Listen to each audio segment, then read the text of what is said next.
দুদিন আগে বেড়াতে চলে এলাম বড় বোনের বাসায়। আর আপনাদের তো আগের একটা ভিডিওতে দেখিয়েছিলাম যে বোনের বাসার সামনে নদী আছে। ভাগ্নিকে নিয়ে সকালে বাসার সামনে হাঁটতে বেরিয়েছিলাম। তখন আমাদের সামনে কুশা নৌকা নিয়ে একজন মাছ ধরছিল। আর তখনই ভাগ্নি আমাকে জিজ্ঞাসা করলো যে আন্টি তুমি কি কখনো কাঁকড়া খেয়েছো? তো আমি বললাম যে না, কোনোদিন খাওয়া হয়নি। তো ভাগ্নি বলে উঠলো যে এত মজার একটা জিনিস তুমি এখনো খাওনি, তো চলো আজকে কাঁকড়া রেসিপি বানানো যাক, এতে তোমার কাঁকড়াও খাওয়া হয়ে যাবে। তারপরে কুশা নৌকার লোকটাকে ডেকে উনাকে কাঁকড়া ধরে দিতে বললো। পরে লোকটা কাঁকড়াগুলো তুলে এনে দিলেন। বাসার কেউ আমরা কাঁকড়া কাটতে পারি না, তাই পাশের বাসার বৌদি এসে কাঁকড়াগুলো কেটে দিল। আর কাঁকড়াগুলো নড়াচড়া দেখে এমনিতে আমার অনেক ভয় লাগছিল, ধরবো তো দূরের কথা। তো কাটাকাটি শেষ করার পর একটা বোলের মধ্যে কাঁকড়াগুলো নিয়ে ভালো মতো ধুয়ে নিব। কাঁকড়া রান্নার প্রসেসটা আমার জানা নেই, তাই ভাগ্নি এক্ষেত্রে আমাকে হেল্প করেছে। প্রথমে ভালো মতন ধুয়ে এখন হাই ফ্লেমে 4-5 মিনিট ভাপিয়ে নিব।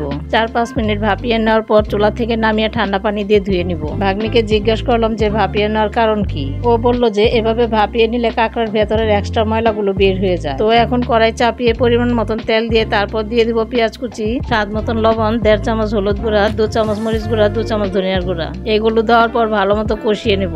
এখন গোটা কয়েক কাঁচামরিচ ছেঁচে নিব যেন ফ্লেভারটা আরো ভালো আসে। এখন ছেঁচে রাখা কাঁচামরিচ গুলো দিয়ে আরো ভালো মতো কষিয়ে নিব। কিছুক্ষণ মশলাগুলো কষিয়ে নিয়ে ভাপিয়ে রাখা কাঁকড়াগুলো দিয়ে দিব। রান্না করাকালীন সময় ভাগ্নিকে জিজ্ঞেস করলাম যে খেতে ভালো লাগবে তো, নাকি আবার খেতে বসে বমি চলে আসবে, যেহেতু আগে কখনো খাইনি। ভাগ্নি বলল যে তুমি একবার খাও তারপর আবার খেতে চাইবে, খেতে অনেকটা চিংড়ি মাছের মতোই লাগে। তারপর আমিও বললাম যে খেয়ে ভালো লাগলেই রান্না সার্থক হবে। এখন কয়েকটা ধনিয়া পাতা হাত দিয়ে ছিঁড়ে তরকারিতে মিশিয়ে তারপর 1 চামচ জিরা গুঁড়া ছড়িয়ে দিলাম। এখন হাই ফ্লেমে 10-12 মিনিট ঢেকে রাখবো। আর 10-12 মিনিট ঢেকে রাখার পরেই তৈরি হয়ে গেল আমাদের কাঁকড়া রেসিপি। পরিবেশনের সময় মাশাআল্লাহ অনেক সুন্দর ঘ্রাণ ছড়াচ্ছিল এবং প্রথমবারের মতো কাঁকড়া খাওয়ার অভিজ্ঞতাটা দারুণ ছিল।